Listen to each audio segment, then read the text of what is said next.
आं BPF खौ गाज्रि मोननानै आं दिनै UPPL आव जइन जाबाय बे बाथ्राखौ बिथांमोनानो बुंनो होदोंमोन।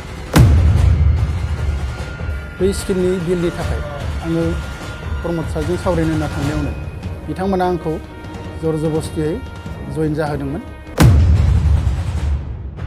सिगांनि बिथांनि स्किमफोरनि सायाव सावरायनो थांनायाव बिथांखौ जइन जाहोदोंमोन। माखासे खोथा बुंनानै बिथांखौ फुस्लायनानै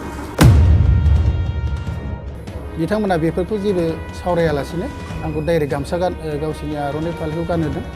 बेफोरखौ खुनु सावरायनायानो जायाखैमोन।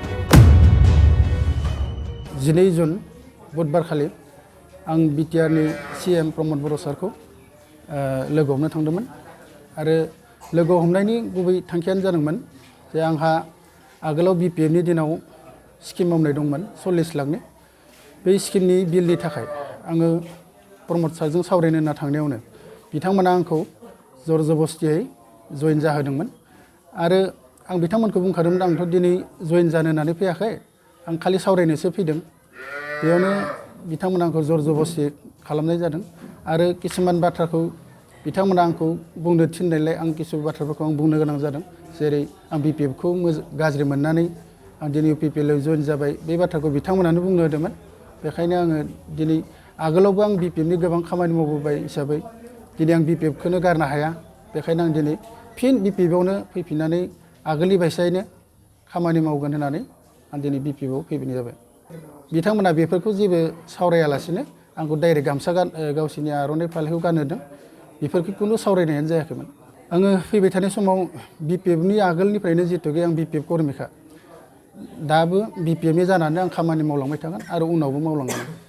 आंजों लोगोसे रुबुल राफा होननाय गथ'खौबो बिथांमोना जर जबस्ति सोफादों। नाथाय आंजों गासै 7 बे 7निनो लास्टआव आं 3 गथ'खौ जिहेतुके आं जइन जानो होननानै थांखायाखैमोन, लिंलाङाखैमोन, बिसोरखौ आङो साइडआव दोनखानाय जादों आरो। दिनै जोङो कख्लाबारि ब्लक BPFनि सिमलायाव थानाय जोंनि गाहाय मावख'आव खौरांगिरि मेल खुंदों। बेनि गुबै जाहोना जाबाय थांनाय 12 जुन बुधबार खालि जोंनि कख्लाबारि ब्लक BPF इउथ BPFनि इनचार्ज प्रेसिडेन्ट वर्किं प्रेसिडेन्ट बिथां सोगोमसार बर' 7 बर' बिथाङा जोंनि जायगानिनो MCLA कख्लाबारि ब्लक कख्लाबारि समस्तिनि MCLA मन्टु बर' बिथांनि दैदेननायाव प्रमद बर' बिथांजों BTCनि सिगांनि बिथांनि स्किमफोरनि सायाव सावरायनो थांनायाव बिथांखौ जइन जाहोदोंमोन।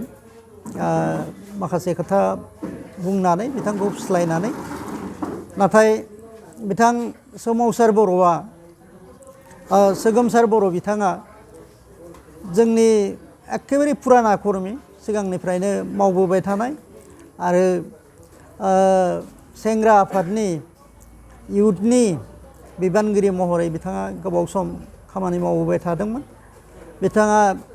बिथांनि गोसो गोरबोआव BPF दोलोआ बा BPF दोलोनि मावनायफोरा BPF दोलोनि सान्थौ गासैबो हाबनानै दङ। दा बिथाङा दिनै